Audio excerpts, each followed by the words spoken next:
Namaste students,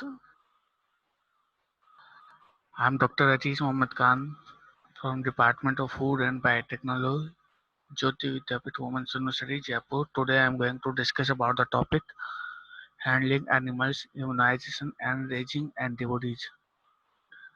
And today I am going to discuss about monoclonal antibodies. The subject name is Immunotechnology Lab and discipline is Food and Biotechnology. So first, the aim of the experiment. Rodents and antibodies rabies are used to produce antibodies for a variety of research objectives. The following guidelines are intended to eliminate or reduce a minimum animal discomfort associated with the use of antibody production in laboratory animals. So first we must know what are the antibodies. An antibody is a protein which is used to by immune system to identify and neutralize foreign objects like bacteria and virus, and these objects are known as the antigen. The high residency of antibodies make them an excellent tool for detecting and quantifying a broad array of targets from drugs to serum protein to microorganisms. So what does antibodies do? They do some specific function against antigens. These functions include agglutination, opsonization, and neutralization. So the antibodies play an important role in the elimination of the antigens, bacteria, toxins, viruses. Okay. So what are the monoclonal antibodies? In the last previous lecture, we discussed about the production of polyclonal antibodies, and in this lecture, we are going to study about the production of monoclonal antibodies. So monoclonal antibodies are a single type of antibodies that are identical and directed against a specific epitope. So these monoclonal antibodies are specific. Okay, they are against a specific kind of epitope, not an antigen. They are specific against a specific kind of antigenic determinant, that is a epitope. So are really very specific. But the polyclonal antibody can bind to different various kinds of epitopes. But these monoclonal antibodies can bind only to a single type of epitope, a single type of antigen. Okay. And how these monoclonal antibodies are produced? These monoclonal antibodies are produced from the hybridoma cell-like technology, and they are produced through the myeloma cell hybridoma technology methods. So the procedure of the monoclonal antibodies involve the first step is the immunization of animal.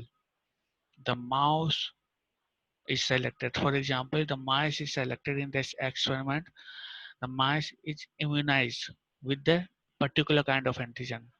Particular kind of antigen. Okay.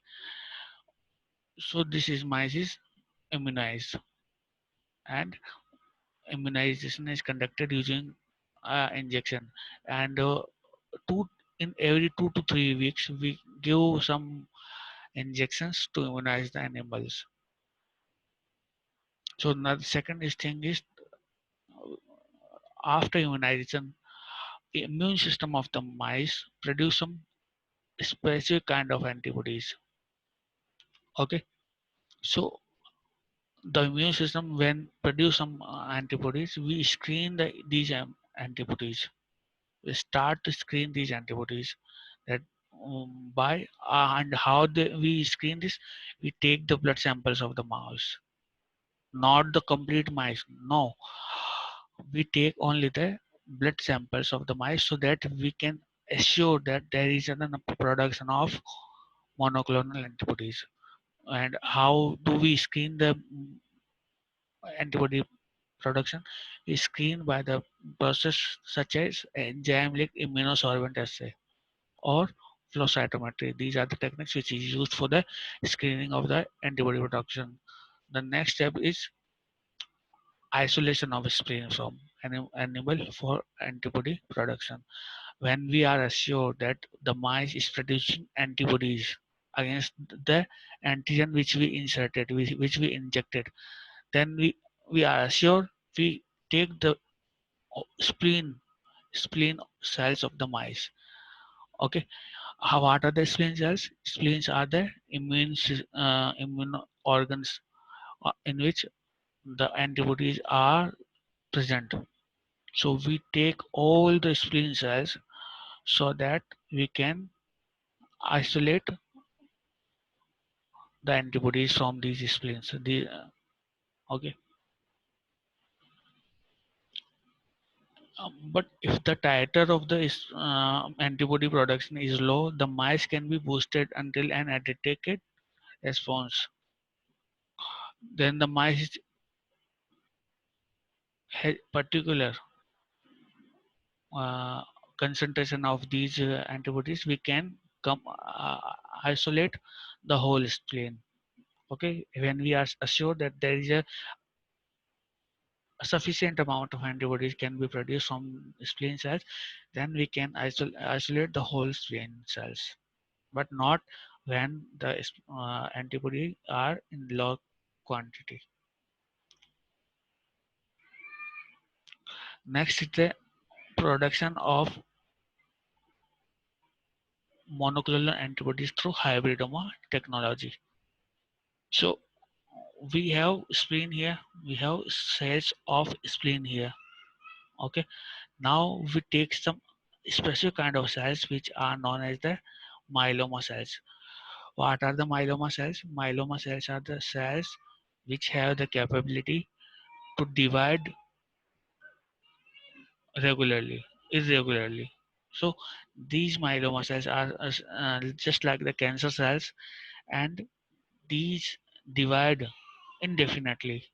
So they have division capability, and division capability make a cell to produce more and more products. So we selected myeloma cells for production of more and more products.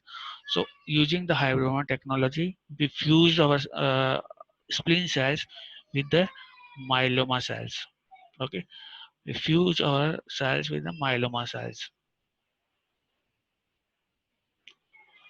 So for the growing of the myeloma cells, the myelomas before fusion, these myeloma cells are grown in the 8-aja guanine, which is a analog of guanine.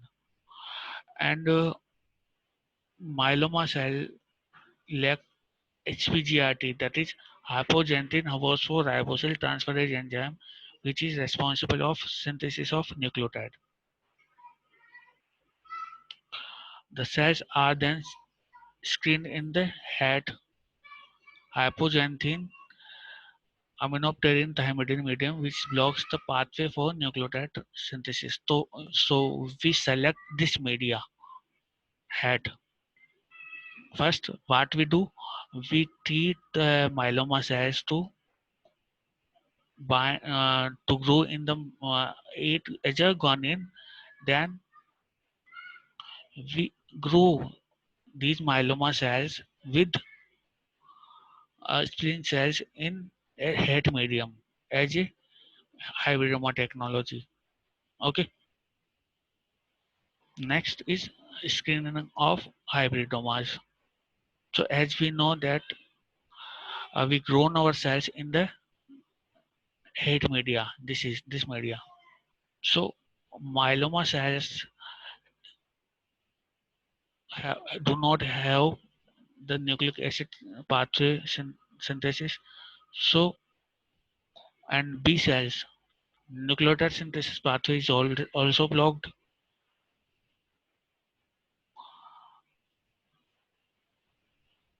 So what happens?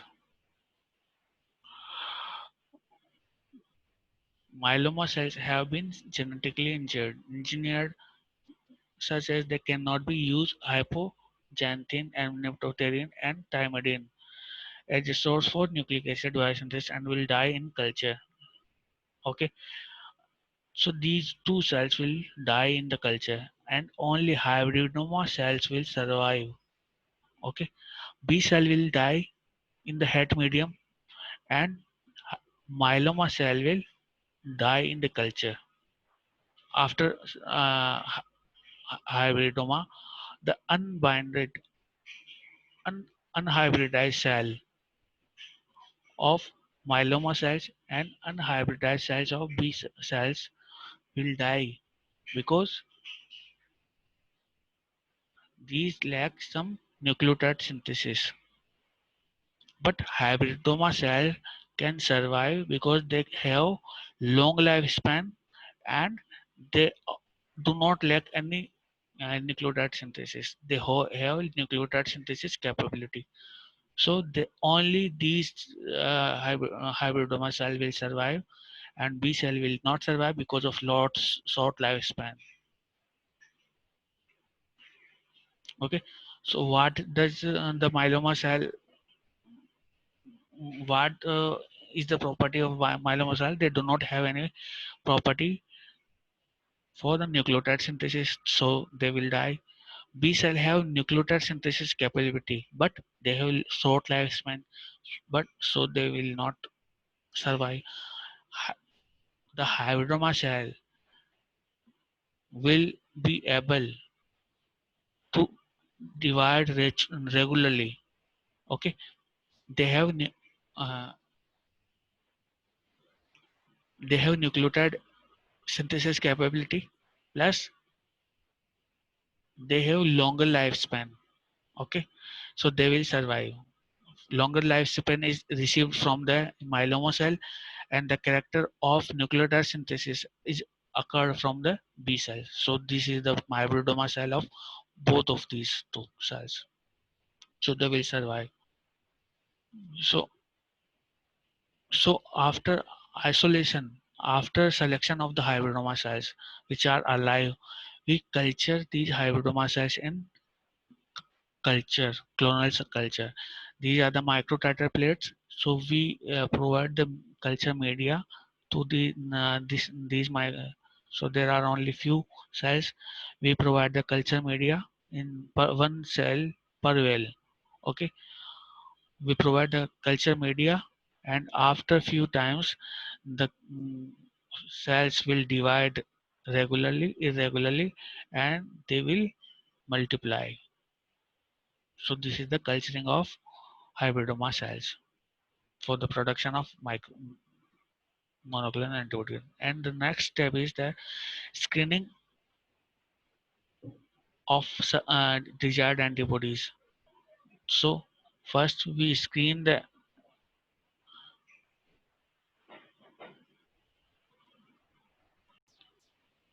so we screen the hybridoma cells for presence of any antibodies. So how first we screen them. Okay, we first screen them. We bind a specific antigen to these cells, and if the cell bind to a specific cell, they are positive. They give the positive result.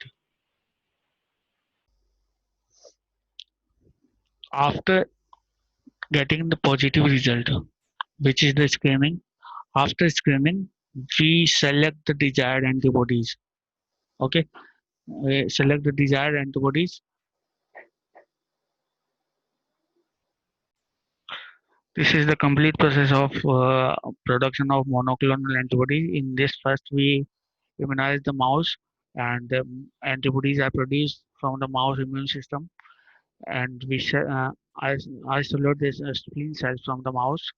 Similarly, we take the myeloma cells and then fuse these both of these cells. This is the hybridoma, and these hybridoma cells are uh, screened for the production of antibodies, and these produce monoclonal antibodies can these cells can be used for the production of more antibodies. Okay, they are cultured, they are divided. Okay, after culturing, these cells are screened for the production of monoclonal antibodies, and the produced monoclonal antibodies are then isolated. So this is the stepwise presentation.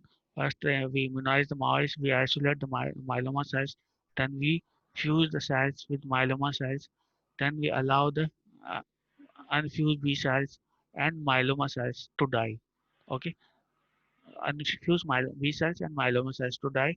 Then the clone remaining cells will use, we select all these cells as a hybridoma cells, and we screen the supernatant for each clone for the presence of desired antibodies. We grow these cells in uh, tissue culture, and they will divide indefinitely, and after division they will produce some antibodies, and we take the produced antibodies from the supernatant. So these monoclonal antibodies are used in various approaches, such as they are used in the diagnostic application, which is the analysis of biochemical test, diagnostic imaging. They are also used in the therapeutic process, such as direct use of monoclonal antibodies, a therapeutic. We insert the monoclonal antibodies directly into the serum so that they can be used for the protection against the disease. And these monoclonal antibodies can be used for the targeting agents. For the protein purification techniques, these monoclonal antibodies are also used because they are very specific. So our lecture is over here.